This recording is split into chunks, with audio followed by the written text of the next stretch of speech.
है guys, welcome back to my YouTube channel.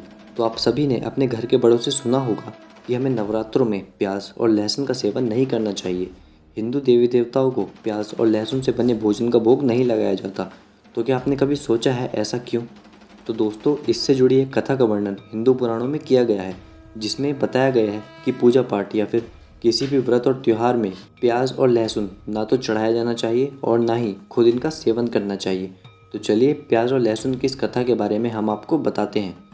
पुराणों में वर्णित कथा के अनुसार सृष्टि के आरंभ में जब देवताओं और दानवों ने मिलकर समुद्र मंथन किया तो उसमें से 9 रत्न निकले और सबसे अंत में अमृत निकला, जिसे पीने के लिए देवताओं और दानवों में लड़ाई छिड़ गई। तब भगवान विष्णु ने मोहिनी अवतार धारण कर देवताओं को अमर बनाने के उद्देश्य से अमृत पिलाने लगे। उसी समय राहु और केतु नाम के 2 राक्षस देवताओं के बीच आकर देवताओं का रूप धारण करके बैठ गए। तब मोहिनी रूपी भगवान विष्णु ने उन दोनों राक्षसों को भी अमृत पिला दिया।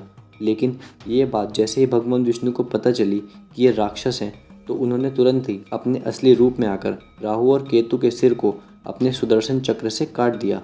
परंतु सर धड़ से अलग होने से पहले उन दोनों राक्षसों के अंदर अमृत की कुछ बूंदें चली गई थी, लेकिन वो गले से नीचे नहीं उतर पाई थी। इस वजह से राक्षसों का सिर तो अमर हो गया, लेकिन शरीर का बाकी हिस्सा पूरी तरह नष्ट हो गया।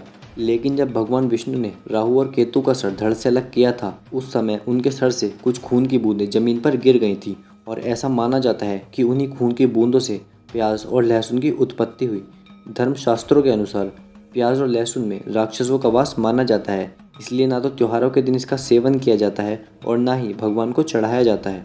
लेकिन अमृत की कुछ बूंदें खून में मिलने की वजह से प्याज और लहसुन में रोगों से लड़ने की क्षमता होती है। इसके अलावा प्याज और लहसुन के ज़्यादा प्रयोग से मनुष्य का मन पूजा अर्चना से भटकता है और दूसरे कार्यों में ज़्यादा लगने लगता है, और यही वजह है कि पूजा पाठ में हम इन दोनों का ही प्रयोग नहीं करते।